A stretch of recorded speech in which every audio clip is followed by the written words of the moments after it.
자리의 삶인지를 세상에 보는 우리가 되어야 될 줄 믿습니다. 감사합니다. 기도합니다. 하나님, 이 시간 저희들 하나님의 귀한 말씀을 대합니다. 우리와 함께 하시는 성령 하나님께서 저희의 마음을 주장하여 주셔서 말씀에 대한 바르고 깊은 깨달음이 있게 하시고 그것들 마음에 새기게 하시며 나아가 세상에서 행할 수 있는 저희가 될 수 있도록 믿음의 믿음을 다하는 이 한 시간 되게 하여 주시옵소서. 예수님의 이름으로 기도드리옵나이다. 아멘. 오늘은 부활주일 예배를 함께 모였습니다. 예배에 함께 하신 우리 집사 여러분들을 진심으로 환영하며 그리고 사랑합니다. 자, 오늘도 먼저 인사하겠는데요. 오늘은 부활주일인 만큼 예수 부활하셨네, 이거 말고 예수 부활하신 대로 인사합시다. 시작. 예수 부활하셨네.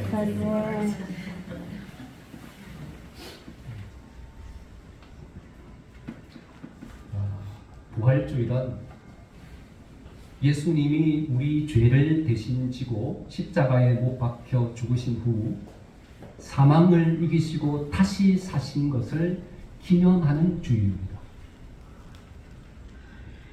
그런데 우리가 매주 첫날을 주일이라 부르며 함께 모여드리는 이 예배의 뿌리는 안식일 다음 날 사망을 이기시고 다시 사신 예수님의 부활을 기념하는 데 있습니다. 거기서 시작이 되었죠. 이런 면에서 볼 때 우리는 오늘만이 아니라 1년 52주일 모두를 부활주일 감사 예배를 드리듯 그런 마음과 자세로 예배해야 하는 것이 맞습니다. 이처럼 예수님의 부활은 기독교의 핵심 진리입니다.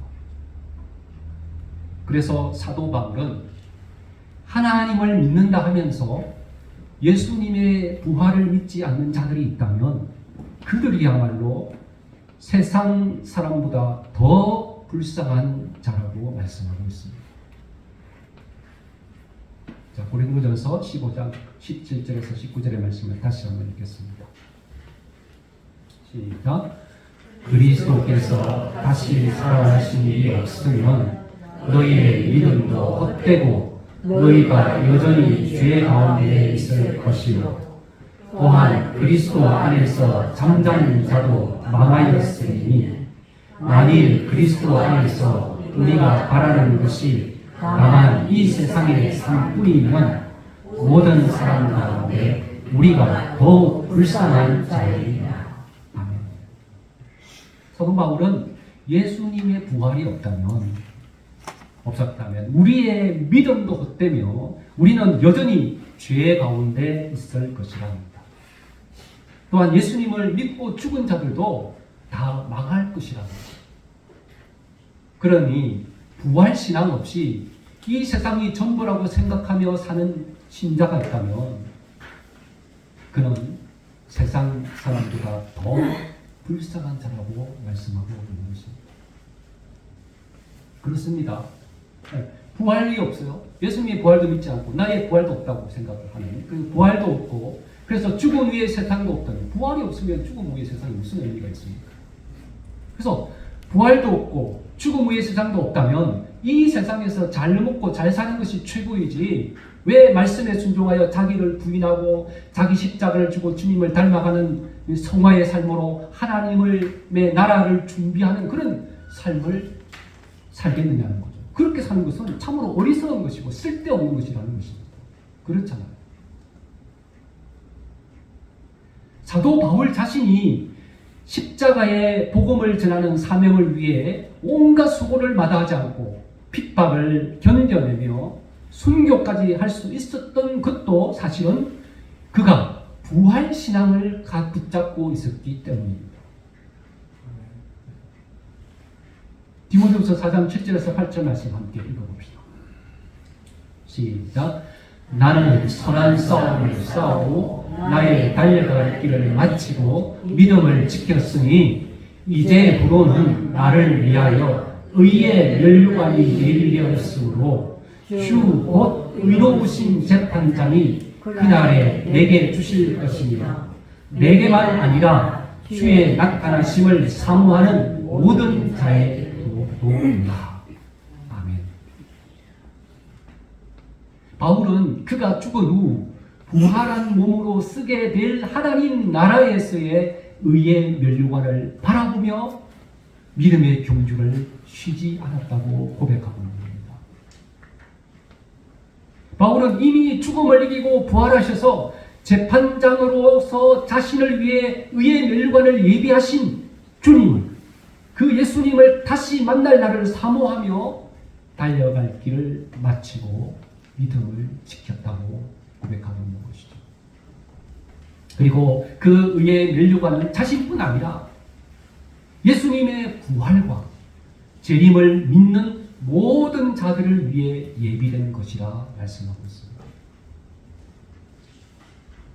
교회는, 우리가 우리잖아요. 우리는 교회는 이것에 대한 믿음과 소망으로 자기를 부인하고 자기 십자가를 지고 주님이 그러신 십자가의 길을 걷는 그런 훈련과 하늘의 미랄이 땅에 떨어져 썩어야 많은 열매를 맺듯이 날마다 자신을 쳐 하나님의 말씀에 복종시키고 순종시키는 거룩의 훈련을 포기할 수 없는 자들인 것입니다. 왜 이런 훈련을 해야 되는데? 왜 포기하지 않아야 되는데?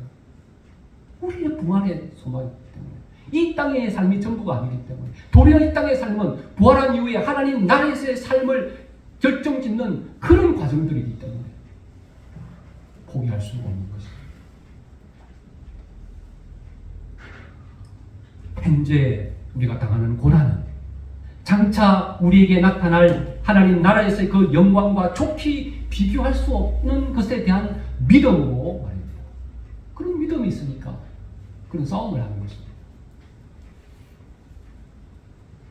이처럼 부활신앙은 이 땅에서의 모든 거룩의 훈련들을 감내해낼 수 있는 힘이 되는 것입니다. 원동력인 거예요. 부활의 소망이 없으면 왜 그렇게 십자가의 길을 걷는 고난의 삶을 자처하면서 그런 훈련을 해나가냐는 것이죠. 그리고 나아가서 이 부활신앙은 예수님의 십자가 대속의 법을 이해하는 열쇠입니다. 예수님의 십자가 대속의 법을 잘 이해하려면 이 부활에 대한 믿음이 있어요. 이 부활을 잘 이해를 해야 돼요. 이 부활의 비단에서 예수님의 십자가 대속의 법을 우리는 더 잘 이해할 수 있는 것입니다. 초대교회의 그리스도인들은요, 예수님의 부활을 경험합니다. 경험하고는 그 부활의 빛 안에서 예수님의 십자가 대속의 죽으심의 법을 다시 이해하게 된 것이었습니다. 이것은 사도 바울, 그 원래는 사울이었잖아요. 그가 이 사도 바울로 이 회심한 그 사건에서도 분명하게 드러납니다. 사도 바울의 인생을 바꾸어 놓은 것은 예수 그리스도의 십자가 대속의 죽으심이 아니라 예수님의 부활이었습니다. 바울은 예수님의 부활을 먼저 경험하고 부활의 빛으로 예수님의 십자가 대속의 죽으심을 재해석하는 것이죠. 그래서 인생의 대전환을 맞게 된 겁니다. 그래서 그가 그렇게 변하게 된 것이죠. 이 과정을 이해하기 위해서는 바울이 회심하기 전에 어떤 편견을 가지고 있었는지를 우리는 알아야 합니다. 사도 바울은 회심하기 전에 두 가지의 확신을 가지고 있었어요. 첫 번째는 선민사상이었습니다. 그는 자기 민족은 이스라엘만이 하나님의 선택된 백성이고 이방인, 그 외 이방인들은 지옥의 땔감 정도로 여겼습니다.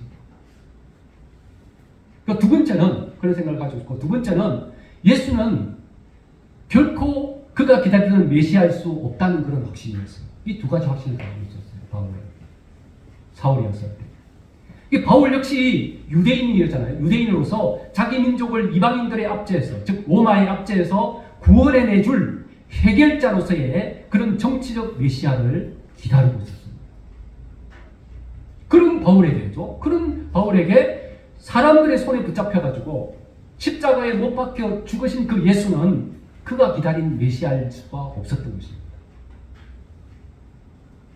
그에게 예수님은 그저 자기가 신이라며 하나님을 모독하고 백성들을 미혹하고 선동하다가 결국 하나님의 저주로 십자가형을 당한 자일 뿐이었던 것이죠. 자, 그런데 어디선가 이 예수가, 십자가에 처형을 당한 이 예수가 부활했다는 풍설을 전하는 사람들이 생기기 시작한 것입니다.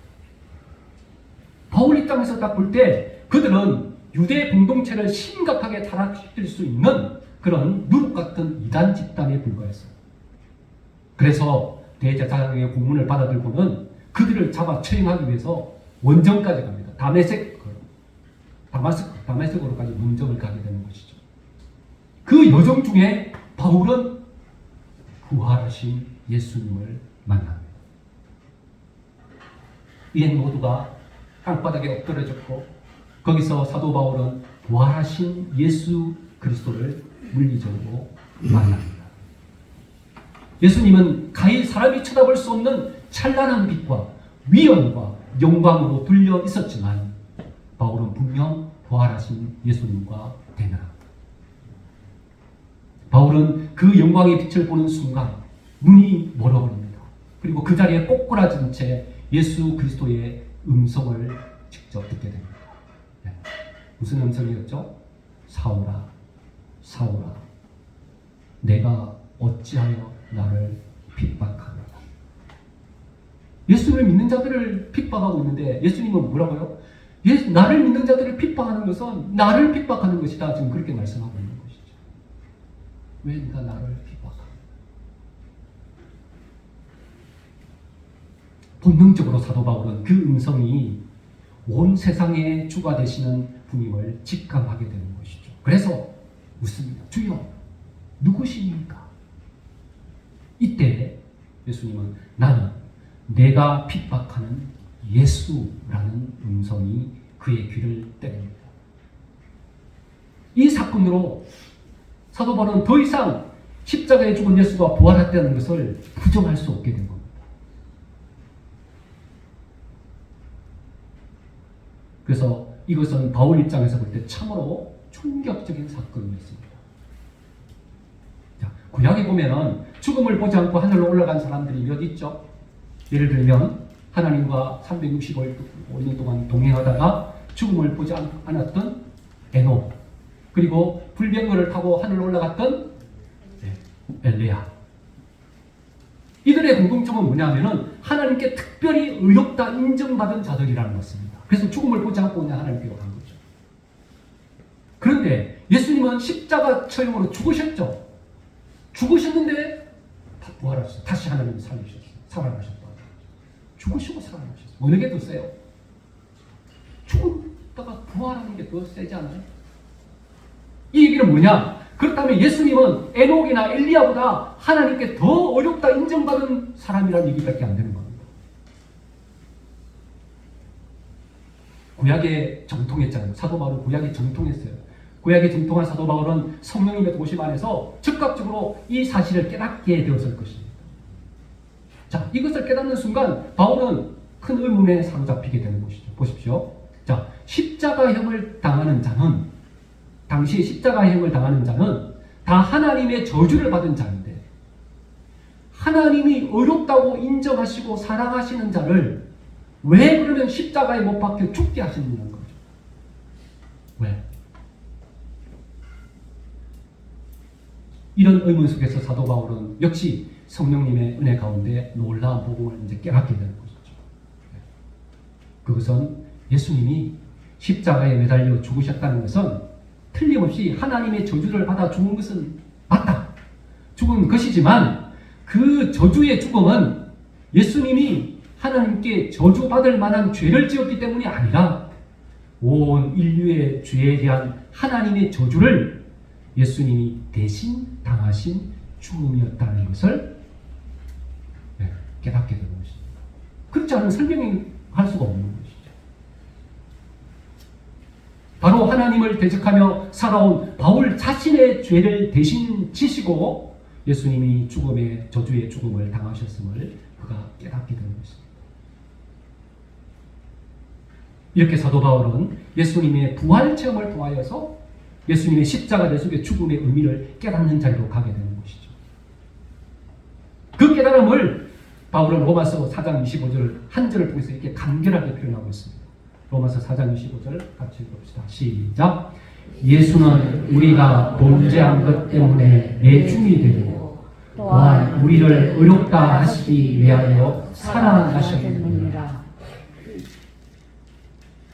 이런 예수님의 십자가 처형은 우리의 죄를 대신 진 대속의 죽음이었고, 그리고 예수님이 다시 살아나심은 그 대속의 죽으심이 우리를 의롭게 하는 효력 있는 의로운 죽음이었다는 것을 증거하는 것이다 하는 것이죠. 이렇게 죄가 없어지되 죄인을 위한 대속의 죽으심으로 하나님의 공의를 충족시킨 예수님을 하나님은 더 이상 어둠 혹은 죽음 가운데 두실 수 없었던 것입니다. 그래서 살리신 것이죠. 그래서 예수님의 부활은, 예수님은 의로운 분이십니다. 그리고 의로운 분이 아니면 하나님으로부터 하나님 살리시지 않으셨죠. 하나님, 예수님은 의로운 분이십니다. 또 예수님이 십자가에 못 박혀 죽으심은 우리의 죄를 대속한 사건임을 확증시키고 있는 것이라는 것입니다. 이렇게 사도 바울은 부활하신 예수님을 만남으로써 십자가 대속의 복음을 진정 깨닫게 된 것이죠. 그리하여서 이 부활 믿음으로 예수 믿는 사람을 핍박하던 그가 도리어 예수님의 십자가 대속의 복음을 전하고, 그리고 그 복음 때문에 핍박을 받고 결국 순교하는 자리까지 가게 된 것입니다. 이렇게 부활신앙은 복음의 핵심을 꿰뚫어 볼 수 있게 합니다. 그러니 부활하신 예수님을 체험하고 만난, 진정으로 부활한 예수님을 내가 체험하고 만난 자만이 진정으로 예수님의 십자가 대속의 죽으심의 그 복음을 믿을 수 있다, 그렇게 말했습니다. 자, 그러면 이제 문제가 생깁니다. 그러면 우리는 예수님의 부활을 목격한 사람들입니까? 예수님의 부활을 체험한 자들만이 진정으로 예수 그리스도의 십자가 대속의 법을 제대로 이해하고 믿을 수 있다는데, 그럼 우리는 예수님의 부활을 본 자들입니까? 우리 중에 누가 부활하신 예수님의 음성을 들은 자들이 있습니까? 우리 중에 누가 예수님의 손에 난 못자국과 허리에 그 창자국을 보거나 만져본 사람이 있습니까? 네, 그러면 조심해야 돼요. 그런 분들은 좀 조심해야 됩니다. 근데 그런 분들이 또 많고, 그런 분들을 따르는 사람들이 많아요.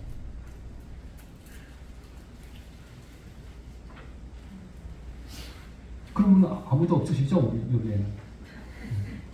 그런데 우리는 지금 예수님의 부활을 믿고 있어요? 안 믿고 있어요? 믿고 있잖아요. 믿고 지금 오늘 부활절이라고 이렇게 모여서 뭐 하고 있어요? 예배하고 있습니다. 우리는 물리적으로 예수님을 만나지는 못하지만 어떻게 이 믿음을 가지게 됐어요? 어제 말씀을 통해서, 이미 계시되어 있는 말씀을 통해서, 기록된 하나님의 말씀을 통해서, 그리고 그 말씀을 읽을 때 성령님이 도우셔서, 읽는다고 다 믿나요? 읽을 때 그게 믿음이 들어오는 것은 하나님의 은혜, 성령님의 역사가 없으면 안 되는 겁니다. 내가 똑똑해서 되는 게 아니라는 말입니다. 그러니까 말씀을 보고 그리고 읽어, 그리고 그때 성령님의 역사하시고, 우리는 예수님의 부활을 역사적 사건으로, 사실로 그렇게 믿고 있잖아요. 그래서 오늘 지금 부활절 예배를 드리고 있는 거예요. 그런데 우리가 가진 이 믿음, 직접 부활한 예수님을 보지도 못하고 만져보지도 못했지만 말씀을 통해서, 성령님의 역사를 통해서 우리가 믿는 이 믿음은요, 눈으로 보고 귀로 듣고 손으로 만져서 믿는 것보다 결코 덜하지 않는 믿음이라는 것입니다. 아니, 예수님은 뭐라고 얘기했어요? 네, 도마를 향해서, 제자 도마를 향해서 놀라운 말씀을 하시죠. 너는 나를 본고로 믿느냐? 도마가 예수님의 부활을 갖다가 안 믿으니까, 직접 나타나서 너 자신의 부활을 안 믿으니까, 야, 손 못 잡고 안 만져봐. 창 찔린 거 잡고 안 만져봐. 그러자 도마가 믿는다 그러잖아. 그러자 예수님이 뭐래요? 너는 본거로 믿느냐? 보지 않고 믿는 자들은 복되도다. 예수님이 직접 말씀하셨어요. 그러니까 우리가 지금 가진 이 믿음은요, 그들보다 더 큰 어떻게 보면 복된 자리에 있는 자라는 증거입니다.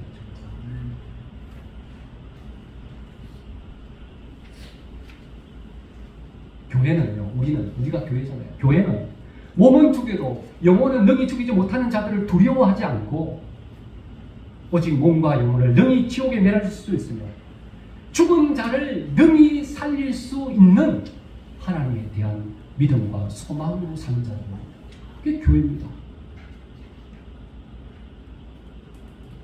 나아가 교회는 주님의 부활에 참여할 것에 대한 확신 속에서, 주님의 부활은 첫 열매예요. 그 다음에 우리가 다 부활할 거라는 증거인 것입니다. 그래서 그 우리 부활에 참여할 것에 대한 확신 속에서 자기를 부인하는 끊임없는 싸움, 이 땅에서도 날마다 주님의 부활의 분위기에 참여하는 그런 일에 게을지 않게 되는 것입니다. 그게 교회입니다. 자, 그렇다면 또 질문이 있습니다. 그러면 우리는 지금 그런 삶을 살고 있는가 하는 겁니다. 그런 부활신앙으로서 썩어지는 미랄이 되어 그래야 부활하는 겁니까? 죽어야 부활하는 겁니다. 그런 정말 자기를 부인하고 십자가를 지고 주님이 그러신 길을 걷는 그런 헌신의 삶, 그런 고난을 마다하지 않고 축복으로 여기며 신앙의 훈련을 하는, 신앙 훈련에 게으르지 않는 그런 삶을 우리가 지금 살고 있느냐는 거예요.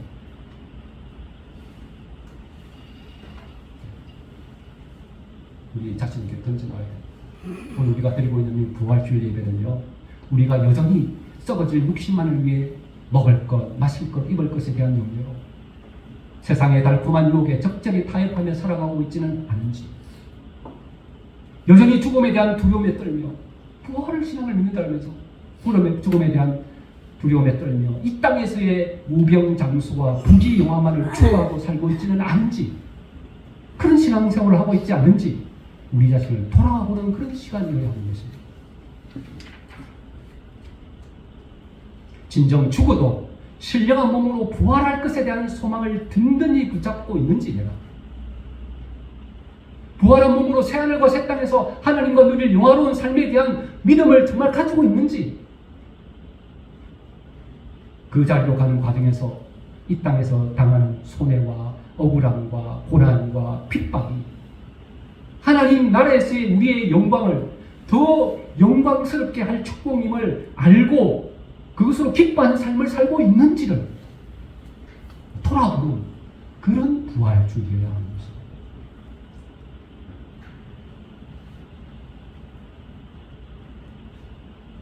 우리의 육신의 연약함, 부활 소망을 가진 자로서의 이런 합당한 삶을 살아내지 못하고 있다면, 우리 대부분 그렇죠. 그렇다면 어떻게 해요? 가만히 있을 것이, 이것을 위해 기도해야 됩니다. 내 힘으로는 안 되는 거예요. 내가 내 힘으로 할 수 있는 걸 가지고 기도하는 것은 어리석은 겁니다. 하나님 그걸 우리가 그냥 하기를 원해요.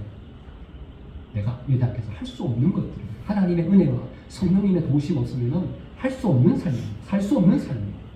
그래서 기도해야 됩니다. 성령님의 도우심으로, 인도하심으로 부활 소망을 가진 자의 복됨을 바로 알고, 그리고 그것을 맛보고 그것을 누리고 나눌 수 있는 내가 되게 합니다. 그리고 우리 교회가 되게 합니다. 그렇게 기도해야 되는 것입니다. 그래요. 나는 뭐요? 부활이요, 생명입니다. 나를 믿는 자는 죽어도 살겠고, 그리고 무릇 살아서 나를 믿는 자는 영원히 죽지 아니하리니, 이것을 내가 믿느냐? 예, 이 예수님의 무릎에 주여 그러하매다. 주는 그리스도시요 사망을 이기시고 부활하신 살아계신 하나님의 아들이심을 우리가 믿습니다. 그리고 이 믿음 안에서 우리도 주님같이 부활할 줄 믿습니다.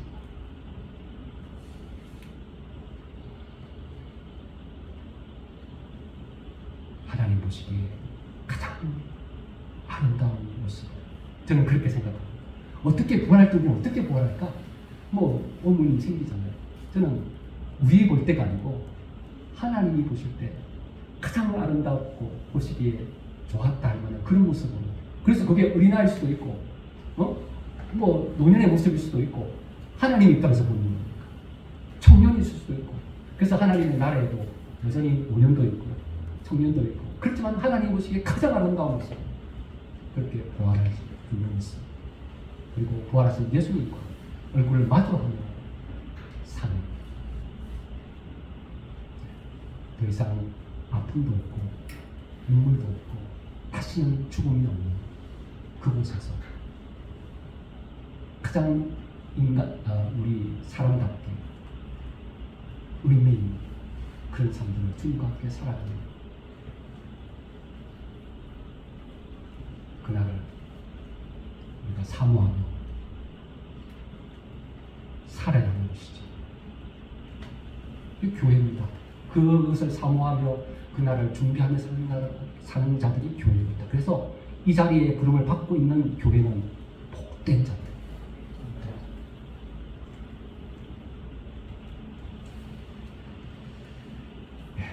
모쪼록 우리 주양의 모든 지체들이